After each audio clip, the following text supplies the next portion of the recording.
तो आज जो सीखेंगे वो है कम्बिनेशन ऑफ रेजिस्टर्स। ठीक है, टॉपिक जो है वो है कम्बिनेशन ऑफ रेजिस्टर्स।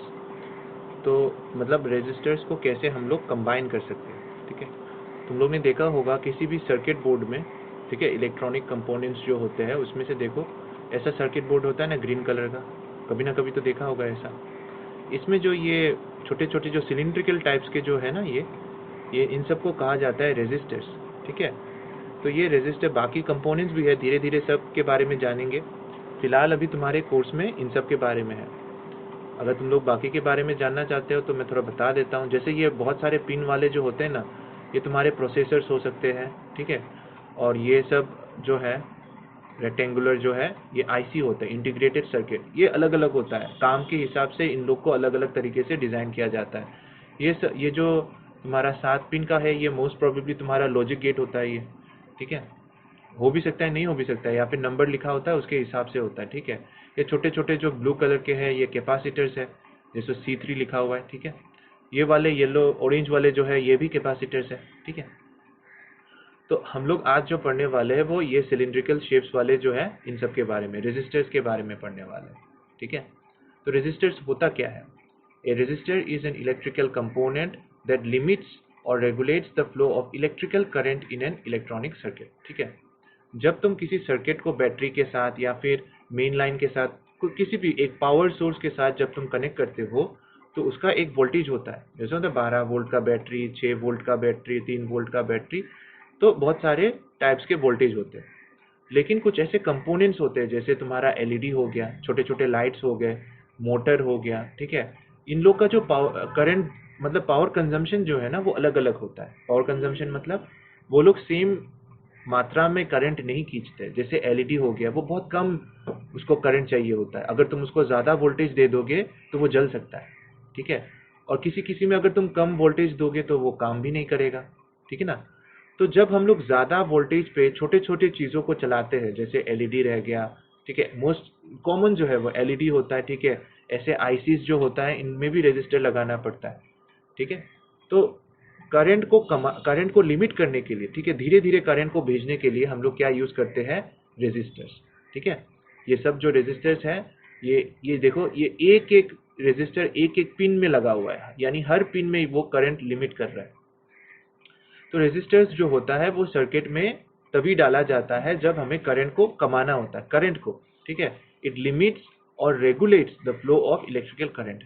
और भी बहुत सारे मेथड्स है जिससे हम लोग करंट को प्रिसाइजली कमा सकते हैं। वो जब तुम हायर स्टडीज करोगे, अगर तुम्हारा मन रहा तो इलेक्ट्रॉनिक्स लेके इंजीनियरिंग करना, सब समझ में आ जाएगा, सब मिल जाएगा। नेक्स्ट आता है ये रेजिस्टर्स जो होता है ना वो ऐसे होते हैं। ठीक है, ब्राउन कलर के, जैसे सिरेमिक्स में, मतलब मिट्टी का होता है ये सिरेमिक। तो इसके अंदर छोटे से तार होते हैं जिनको मतलब बहुत छोटा करके रखा जाता है ताकि रेजिस्टेंस जो है उसका बढ़ जाए। जितना पतला तार होता है उतना रेजिस्टेंस ज़्यादा होता है। ठीक है, तो ये जो कलर कलर लगा हुआ है ये इनके वैल्यू से, ऑब्वियसली सब वैल्यू रेजिस्टर की वैल्यू तो सेम नहीं होगी ना। तो small resistors are use coloured printed bands. ठीक है, ये बैंड्स होता है to indicate both their resistive value and their tolerance. Tolerance मतलब वो कितना, मतलब क्या कहते हैं, उसका रेजिस्टेंस जो है वो कितना उसमें चेंजेस आएगा जब तुम करंट उसमें फ्लो करेगा। ठीक है, टॉलरेंस वैल्यू कहते हैं उसको। ये बाद में हायर स्टडीज में पढ़ोगे।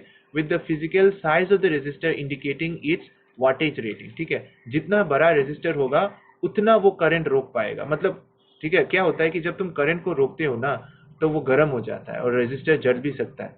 ठीक है, तो रेजिस्टर, कुछ रेजिस्टर होते हैं जो छोटे छोटे रेजिस्टर डाले जाते हैं एज ए फ्यूज, ताकि तुम जब करंट ज़्यादा ड्रॉ हो, शॉर्ट सर्किट होने से वो पहले जल जाए। ये सस्ता भी होता है, इसलिए रेजिस्टर सस्ता है इसलिए वो फ्यूज की तरह भी यूज़ किया जाता है। ठीक है, जलने से कोई बात नहीं, जल गया तो रिप्लेस कर लो। 98 रुपये का आता है, 25 पैसे का आता है, बहुत सस्ता होता है। ठीक है, तो यही एक चीज़ है जो अभी 98 और 25 पैसे में मिल रहा है। These colored painted bands produce a system of identification generally known as resistor color code। ठीक है, ये कोड होता है, जैसे जैसे ये वाला ऑरेंज है तो ये 3 है, ये वाइट है, ये तो 9 है। ठीक है, ये सॉरी 8 है। इसके ऐसे ऐसे करके इसके वैल्यू से, जी होने से BB ROY G, तो 0 1 2 3 4 5, तो ग्रीन का वैल्यू होता है 5। जैसे ब्राउन, ब्लैक, 1 0, इन सब का ऐसे ऐसे वैल्यूज होता है, ठीक है। ये जरूरी नहीं है। नेक्स्ट जो तुम्हें याद रखना है रेजिस्टर्स के केस में कि एसआई यूनिट ऑफ रेजिस्टेंस जो होता है, रेजिस्टेंस का एक यूनिट होता है, जैसे मीटर किलोमीटर होता है ना, तो रेजिस्टेंस का यूनिट होता है ओम, OHM। इसका सिंबल होता है ऐसा, ठीक है। इजिप्शियन टाइप एक सिंबल होता है ओम, ठीक है। अब मेन टॉपिक पे आ जाते हैं, रेजिस्टर्स इन सीरीज और इन पैरेलल। तो पहला है सीरीज में। क्या होता है, किसी भी रेजिस्टर का दो मुंडी होता है, दो टर्मिनल होता है किंतु, और एक होता है यहाँ पे और एक होता है ये वाला, ठीक है। तो इससे करंट को हमें भेजना होता है। तो वोल्टेज के साथ अगर इसको हम लोग ऐसे कनेक्ट कर देंगे किसी एक बैटरी के साथ, तो करंट यहाँ से आएगा, इसमें जाएगा, फिर इसमें आ जाएगा, ऐसे जाएगा ना। तो इसका दो टर्मिनल होता है हमेशा, ठीक है। तो सपोज तुम्हारे पास 3 रेजिस्टर है, ठीक है। तीनों के वैल्यू सपोज 10 ओम है, इसका भी 10 ओम है, इसका भी 10 ओम है, ठीक है। तो अगर तुम तीनों रेजिस्टर्स को ऐसे कनेक्ट करते हो कि इसका सपोज एक ये वाला हेड है सपोज, और इसका वाला ये टेल है, ये वाला हेड है, इसका वाला टेल है, ये टेल है, ये हेड है।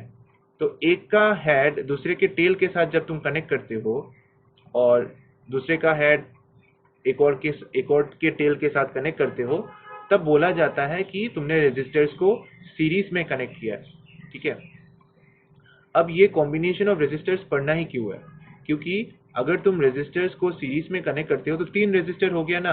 तो 3 रेजिस्टर क्या करता है, जगह लेता है बोर्ड में। तुम जब सर्किट बनाते हो तो बोर्ड में वो जगह लेता है। 3 रेजिस्टर लगा रहे हो, तो इससे अच्छा अगर मैं तीनों को हटा के बस एक रेजिस्टर लगा दूं तो जगह भी कम हो जाएगा, काम भी हो जाएगा, ठीक है ना। तो ऊपर से 3 रेजिस्टर लगाओगे तो जगह भी लेता है, हीटिंग इश्यूज होता है, कहा बहुत ज्यादा कंपोनेंट्स हो जाता है, ठीक है। तो उससे बचने के लिए हम लोग कॉम्बिनेशन ऑफ रेजिस्टर्स का हेल्प लेते हैं, ठीक है। तो अगर 3 रेजिस्टर्स, व्हेन रेजिस्टर्स, ठीक है, are connected in series, then ये जो रेजिस्टेंस इक्विवेलेंट रेजिस्टेंस बोलते हैं। क्यों, क्योंकि हम लोग 3 रेजिस्टर्स को हटा के उसकी जगह पे बस एक रेजिस्टर जोड़ रहे हैं। When resistors are connected in series, then equivalent resistance, resistor होता है, इन सबको रेजिस्टर कहा जाता है। रेजिस्टेंस उनका प्रॉपर्टी होता है, ठीक है। Equivalent resistance, R equivalent is equals to R1 plus R2 plus R3। मतलब इसका अगर रेजिस्टेंस अगर R1 हुआ, इसका अगर R2 हुआ, और इसका अगर R3 हुआ, तो बस तीनों को प्लस कर देना। कितना सिंपल है देखो, तीनों को प्लस कर दो तो तुम्हें मिल जाएगा सीरीज में। लेकिन याद रखना ये किसके लिए है, for series connection, for series, ठीक है। फॉर सीरीज कनेक्शन लिख देता हूं। जब तुम सीरीज में कनेक्शन करोगे तो तुम्हें बस रेजिस्टर्स को प्लस कर देना है। तो अभी ये कितना हो जाएगा, 30 ओम। अगर तुम 3 रेजिस्टर्स को हटा के एक 30 ओम का रेजिस्टर डाल दो तो तुम्हारा काम हो जाएगा, ठीक है। पैरेलल में आ जाओ। पैरेलल में क्या होता है कि तुम्हारा जो कनेक्शन होता है ना, वो कुछ ऐसा होता है। इसका हेड इसके हेड के साथ, इसका हेड इसके हेड, सब हेड एक साथ कनेक्टेड हो जाएगा। एक वायर से कनेक्ट कर दो, इसको भी एक साथ कनेक्ट कर दो, ठीक है। कनेक्ट करने के बाद यहाँ से एक वायर निकाल लो और यहाँ से एक वायर निकाल लो, ठीक है। तो इसका 2 हेड हो गया ना, एक हेड और एक टेल। तो ऑल इसका हेड, इसका हेड, इसका हेड, सबका हेड एक ही के साथ, एक ही टर्मिनल के साथ कनेक्टेड है, और सबका टेल एक ही टर्मिनल के साथ कनेक्टेड है, ठीक है। तो तब हम लोग कहेंगे कि ये पैरेलल वे में कनेक्टेड है ये रेजिस्टर्स, ठीक है। सपोज मान लो इसका रेजिस्टेंस है 12 ओम, ठीक है, इसका भी 12 ओम, इसका भी 12 ओम। तो जब पैरेलल में कनेक्ट किया जाता है, when resistor R1, R2, R3 are connected in parallel, ठीक है। मुझे ऊपर का वाला भी R1, R2, when resistors R1, R2, R3 are connected in series, then ये हो गया are parallel, then equivalent resistance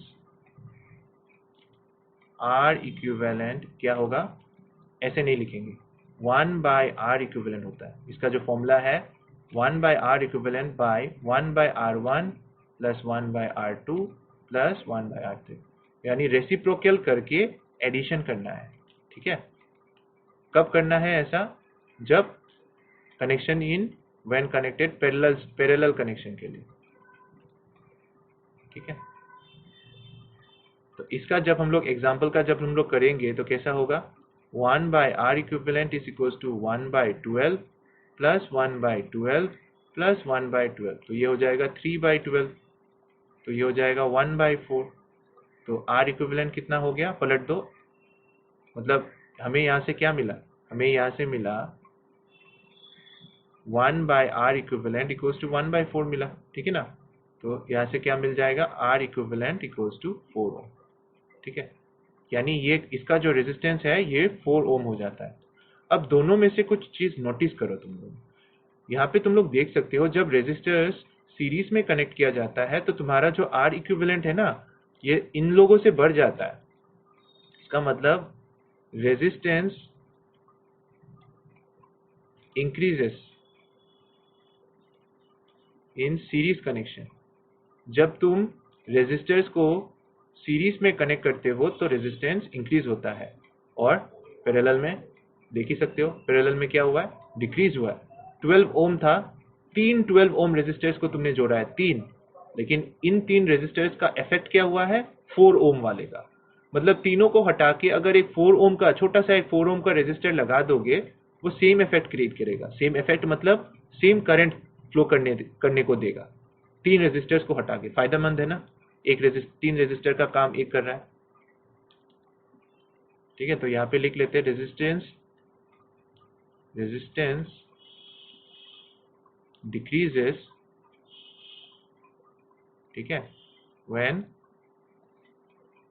connected in parallel. ठीक है, नेक्स्ट पे जाते हैं। अभी हम लोग को क्या करना है, अभी हम लोग को थोड़ा न्यूमेरिकल्स करना है। ठीक है, तो पहला वाला सर्किट देखो, ये तो सीरीज में है, एक के बाद एक लगाया हुआ है, तो इसका इक्विवेलेंट रेजिस्टेंस निकालना है। तो देयरफॉर R इक्विवेलेंट क्या होगा, R इक्वल्स होगा 10 ओम प्लस 20 ओम प्लस 30 ओम। क्यों, सिंस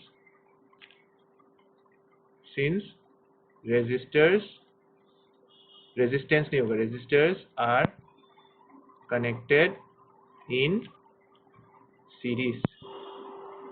ठीक है, तो 30-60 हो जाएगा, खत्म, कुछ करने की जरूरत नहीं है।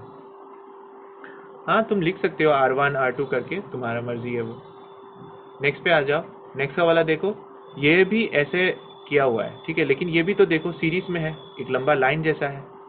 ठीक है ना, तो ये भी सीरीज में है। इट डजेंट मैटर तुम्हारा डायग्राम देखने में कैसा है, अगर एक का हेड दूसरे के टेल के साथ चिपका हुआ है, समझ रहे हो, एक लाइन में चिपका हुआ है, तो वो सीरीज में है।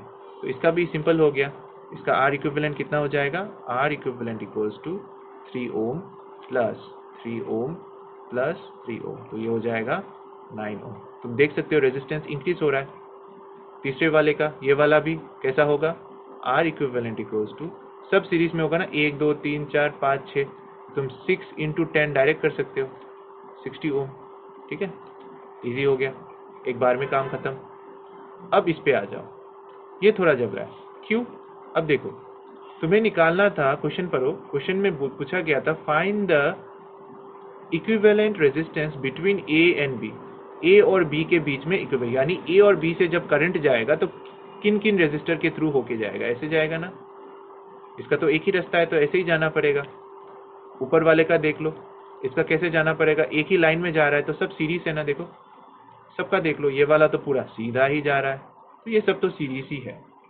लेकिन लास्ट वाले का देखो हालत, तुम्हें ए से बी जाना है तो तुम कैसे जाओगे, ऐसे जाओगे, फिर ये टर्न लोगे, फिर ये टर्न लोगे। ये जो दो रेजिस्टर्स दिया गया है ना, ये तुम्हें उल्लू बनाने के लिए दिया गया है, ये किसी काम का नहीं है। इसका रहना या फिर ना रहना बराबर है। तो दिस सर्किट, तो हम लोग लिखेंगे द गिवन, क्या लिखे, सर्किट इज इक्विवेलेंट टू ये वाला सर्किट। भैया ऐसा क्यों होता है? बोल सकते हो कि करंट जाता नहीं है, ठीक है, इस तरफ जाता नहीं है, फालतू में नहीं जाता, क्योंकि पोटेंशियल डिफरेंस नहीं है ना उस तरफ। अब पोटेंशियल डिफरेंस क्या है वो पूछोगे, पढ़ेंगे हम लोग। फिलहाल अभी के लिए जान लो कि ये रास्ता यही है, यही रास्ते से जाएगा। तो अब तो ये क्लियर हो गया ना, आगे किया था। तो इसका आर इक्विवेलेंट कितना हो जाएगा? आर इक्विवेलेंट हो जाएगा 1 ओम प्लस 3 ओम प्लस 5 ओम। ये सब कॉपी में उतार के रखना, ये बहुत इंपॉर्टेंट है किंतु, ठीक है ना। एग्जाम में इससे ज्यादा टफ नहीं आएगा। अगर तुम लोग का ये क्लियर हो जाता है, उसको जो भी देने दो तुम आराम से कर लोगे, हंस हंस के करोगे, ठीक है ना। ये वाला तो दिख रहा है, ये कौन सा कॉम्बिनेशन है? ये पैरेलल कॉम्बिनेशन है, ठीक है ना। पैरेलल कॉम्बिनेशन कैसे भैया? क्योंकि तुम देखो सबका हेड एक ही पॉइंट के साथ कनेक्टेड है, देख रहे हो, सबका हेड एक ही पॉइंट के साथ कनेक्टेड है और सबका टेल एक ही पॉइंट के साथ, ठीक है। तो इसका कैसे होगा? 1/r इक्विवेलेंट, ये पैरेलल वाले का थोड़ा जबरा हो जाता है, ठीक है ना। तो 1/r इक्विवेलेंट हो जाता है 1/1 प्लस 1/1 प्लस 1/1, तो ये हो जाता है 3। देयरफॉर r इक्विवेलेंट कितना हो जाएगा? r इक्विवेलेंट हो जाएगा 1/3, ठीक है। रेसिप्रोकल करना पड़ेगा ना बोथ साइड। मैं तुम लोग को एक ये वाला कर लेते हैं, फिर मैं तुम्हें एक शॉर्टकट बताता हूँ। 1 जो तुम्हारे लिए बहुत फायदेमंद होगा, इसका कैसा होगा? 1/20 प्लस 1/20 होगा, तो ये कितना हो जाएगा? 2/20, तो ये हो जाएगा 1/10। तो दोनों साइड पलट दोगे तो R इक्विवेलेंट मिल जाएगा 10। अब तुम देखो यहाँ पे कितना रेजिस्टेंस पैरेलली कनेक्टेड है? 1 2, दोनों रेजिस्टेंस सेम है ना? सेम है, ठीक है। जब रेजिस्टेंस सेम होता है, ठीक है, तुम्हें बस उसके नंबर से उसको डिवाइड करना होता है। भैया समझाने, जैसे यहाँ पे दोनों रेजिस्टेंस सेम है ना 20-20, तो तुम इस पे मैं जो सिखा रहा हूँ वो फॉर्मूला अप्लाई कर सकते हो। रेजिस्टेंस सेम होना पड़ेगा, जो कि तुम्हारे क्वेश्चन में मैक्सिमम केस में सेम होगा, डरो मत, मैक्सिमम केस में सेम होगा। तो 20 और 20 सेम हो गया। कितने सारे रेजिस्टेंस है? 2 रेजिस्टेंस है, 20/2 कर दो। कितने रेजिस्टेंस है? 2 है ना, 20/2 कर दो, कितना आ रहा है? 10। और देखो आंसर आ गया, खत्म। इसका वाला कर दो, डायरेक्ट कर सकते हो R इक्विवेलेंट, लेकिन एग्जाम में नहीं। एग्जाम में तो तुम्हें ऐसे लंबा करके दिखाना होगा, लेकिन तुम्हें आंसर पहले से ही पता होगा। तीनों रेजिस्टेंस सेम है, ठीक है। तो 30 को किससे डिवाइड करना होगा? 3 से। 30/3 कितना है? 10, खत्म। चारों रेजिस्टेंस सेम है। कितने रेजिस्टेंस है? 4। तो 4 को किससे डिवाइड करना होगा? 4 ओम को किससे डिवाइड करना होगा? 4 से। आंसर आएगा 1 ओम, खत्म, ठीक है। अब इस पे आ जाओ। अब इस पे क्या है कि ये रेजिस्टेंस जो है, इसमें भी ये जो है ये अलग से दिया हुआ है ऐसा, लेकिन यहाँ पे भी ये सारे जो रेजिस्टेंस है ये पैरेलली कनेक्टेड है। ये सारे रेजिस्टेंस जो है ये पैरेलली कनेक्टेड है। कैसे? तो तुम देख सकते हो, इसका जो हेड है ये इसके साथ कनेक्टेड है, फिर इसका भी हेड इसके साथ कनेक्टेड है, फिर ये कॉमन पॉइंट जाके यहाँ पे गया जो इसके हेड के साथ कनेक्ट हो गया, समझ रहे हो। तो ये सब एक ही, ये इसका टेल देखो इसके साथ कनेक्टेड है, इसके साथ कनेक्टेड, फिर ये कॉमन पॉइंट इधर चला गया, फिर इसका भी टेल आके इसी कॉमन पॉइंट के साथ चिपक गया, तो ये भी पैरेलल कनेक्शन है। तो 1/R equivalent is equals to क्या होगा? 1/9 प्लस 1/9 प्लस 1/9, तो ये हो जाएगा 3/9, तो ये हो जाएगा 1/3। देयरफॉर R इक्विवेलेंट जो हुआ वो हो जाएगा तुम्हारा 3 ओम, ठीक है। रेजिस्टेंस कम भी हो गया। नेक्स्ट पे आ जाओ। हाँ, ये वाला तुम्हारे कोर्स में नहीं है, ये मैंने क्लास 12 का दिया है, ठीक है। भैया क्लास 12 का तो आएगा नहीं, अरे जान लो ना। ये वाला सर्किट तुम्हें देखने में लग रहा है कितना जबरा है ना, सिंपल है ये भी, ठीक है। तो कैसे करोगे इसका? मैं अभी एक तरीका सिखा देता हूँ। सबका एक नाम दे दो, जैसे 1 इस पॉइंट का, 2 इस पॉइंट का, इसका 3 और इसका 4, ठीक है, दे दिया। अब तुम क्या करोगे, 1 जो है ये एक्सट्रीम में है, 4 जो है ये यहाँ पे है, 2 और 3 बीच में है ना, तो इसको यहाँ पे 2 दे दो, यहाँ पे 3 दे दो, ठीक है। अब इसको ज्वाइन करना है, देखो कितने रेजिस्टर्स है, 3। तो ये रेजिस्टर देखो, इसका मुंडी किसके साथ कनेक्टेड है, 1 के साथ, 1 के साथ, और दूसरा 2 के साथ, 2 के साथ, तो ये 1 और 2 के बीच में है ये रेजिस्टर 3 ओम, ठीक है। नेक्स्ट वाला देखो 2 और 3 के साथ कनेक्टेड है, नेक्स्ट वाला, ठीक है। नेक्स्ट वाला जो है वो 2 और 3 के साथ कनेक्टेड है, तो 2 और 3 के साथ डाल दो, ये वाला 3 ओम। नेक्स्ट वाला किसके साथ कनेक्टेड है, 3 और 4 के साथ कनेक्टेड है, 3 और 4 के साथ कनेक्टेड है, तो इसके साथ डाल दो, ठीक है। अब देखो 1 और 3 कनेक्टेड है ना, 1 और 3 कनेक्टेड है, उसके बाद 2 और 4 कनेक्टेड है ना, 2 और 4 कनेक्टेड है, समझ रहे हो। अब तुम थोड़ा ध्यान से देखो, अगर तुम रेजिस्टर्स का इन सबको अगर तुम हेड बोलते हो, ये हेड है, ये इसका हेड है, ये इसका हेड है, तो तुम देख सकते हो ना सारे हेड जो है एक ही साथ कनेक्टेड है, 0.3 में, 0.3 बोलो या फिर 0.1 बोलो, ये तो एक ही लाइन में है ना। और दूसरा वाला देखो, सबका टेल देखो एक ही साथ कनेक्टेड है, इसका भी टेल लेके जाओ, एक ही साथ कनेक्टेड है ना, तो ये पैरेलल हो गया, समझ में आया, ये पैरेलल हो गया। तो therefore 1 R equivalent equals to 1 by R1 plus 1 by, मतलब डायरेक्ट कर देता हूँ, 1 by 3, 1 by 3, 1 by 3, तो ये हो जाएगा 3 by 3 यानी कि 1। देयरफॉर R इक्विवेलेंट पलट दो, 1 का रेसिप्रोकल तो 1 ही होता है, 1 ओम, ठीक है। तो ये सब थोड़ा कंफ्यूजन करने के लिए ऐसे देते हैं। जो लास्ट वाला जो पार्ट है जो तुम्हारे लिए इंपॉर्टेंट है वो है जब सीरीज और पैरेलल दोनों को जोड़ देते हैं, ठीक है, तब कैसे करोगे। तब तुम देखो ये जो कॉम्बिनेशन है, ये वाला जो है ये तो पैरेलल में है, तो पैरेलल वाले को पहले सॉल्व कर लो, ठीक है। तो इसके लिए कैसे करोगे, इक्विवेलेंट रेजिस्टेंस फॉर किसका, R2 एंड R3, ठीक है, वो क्या होगा, 1 by R is equals to 1 by R2 plus 1 by R3 होगा ना पैरेलल में होने से, तो ये 1 by 2 प्लस 1 by 2 हो गया, यानी 2 by 2 हो गया, यानी 1 हो गया, ठीक है, 1 हो गया। तो देयरफॉर यहाँ से R कितना निकला, R निकल गया 1 ओम।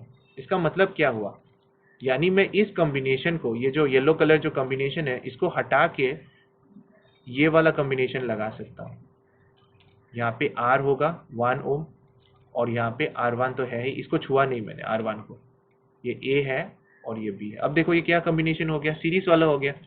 देयरफॉर रिक्वायर्ड, लिख दो direct, therefore required resistance between A and B कितना होगा, 1 प्लस 1 दैट इज 2 ओम, खत्म, ठीक है।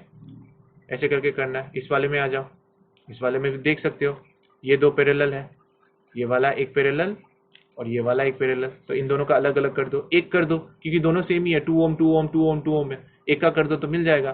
तो इसका रेजिस्टेंस देखो, इसका 2 है, इसका 2 है, दोनों सेम है ना, और कितने सारे है, 2 दिया हुआ है, तो 2 by 2 1 ओम, तो इसका आएगा 1 ओम, इसका आएगा 1 ओम, फिर 1 ओम 1 ओम 1 ओम सीरीज में चला गया, तो इसका R आ जाएगा 1 प्लस 1 प्लस 1 इक्वल्स टू 3 ओम, ठीक है।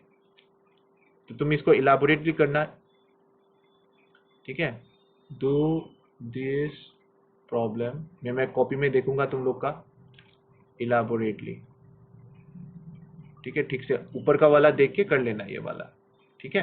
मैं तुम लोग को कोई न्यूमेरिकल्स करने के लिए नहीं दे रहा हूँ, जो मैंने किया है उसी को ही तुम कॉपी में उतारो, ठीक है, और उतारते समय ध्यान से उतारना, ओके, चलो।